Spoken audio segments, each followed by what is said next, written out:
for more on the FSA report. Let's talk to the Chief Executive of Schmidt Research Partners. That's an investment advisory firm based in London. Welcome to the programme. This almost seems like, with hindsight, Visions 2020, we could all have said that it was a bad deal that was done at that time. But does it say who is responsible in this report? Exactly. I think that's the problem. The problem is that the report in itself is very good that we have it. It's a historic document, so for future generations it will be a history lesson and we can read it. But it doesn't really say who did it. We learn why it happened. I think we all know why it happened. I think it's relatively simple why it happened. But we don't know who did it, and then why these people who did it were not made responsible for that. And the blame is given to kind of light touch regulation. But was it light touch regulation that was responsible, or was it just a bad decision-making process?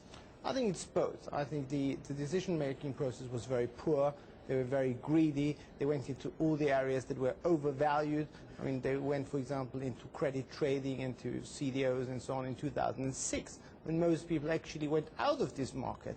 PIMCO, for example, they stated that as early as 2005, late 2005, they left the area because they felt it was totally overvalued. So it was obvious that some people had already the knowledge and the expertise and so on, and I would think that a large bank like RBS would have the same one. But with regards to regulation, I don't think it's a question of regulation, because regulation is a question of rules that you lay down. I think it's how you execute this regulation and what you do with it. And I think really what happened was that people over there did not use common sense to look at it. Let me give you an example. The balance sheet of RBS in 2007 was 1.9 trillion. In 2008, the balance sheet was 2.4 trillion. We don't know how much it is, but we know it's an awful lot. And this on 2.4 trillion of assets, RBS, on an equity of 50 billion. So you had actually 50 times, more than 50 times leverage, and sometimes it was even 70 times. So everybody knows that. The corporate finance student in the first year would know this is too much. So the FSA should have seen that. Let's look at Europe now and what's happened with this last summit. Has it made significant inroads into saving the euro? Look, I think we are in a very slow process.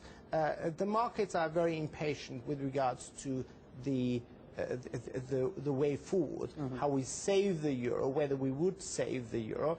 Obviously, us in England, we don't save the euro. We just decided, our Prime Minister, it's not worth it, and he vetoed, and the other 26 decided to go ahead. But we have to understand that Europe works a little bit different from England, as in continental Europe. There are certain ways of how decisions are taken and how things are negotiated. And I think we've made a little bit of progress. It's not perfect, but I think we have made a little bit of progress. And in terms of British banks, then, do you think that David Cameron did the right thing?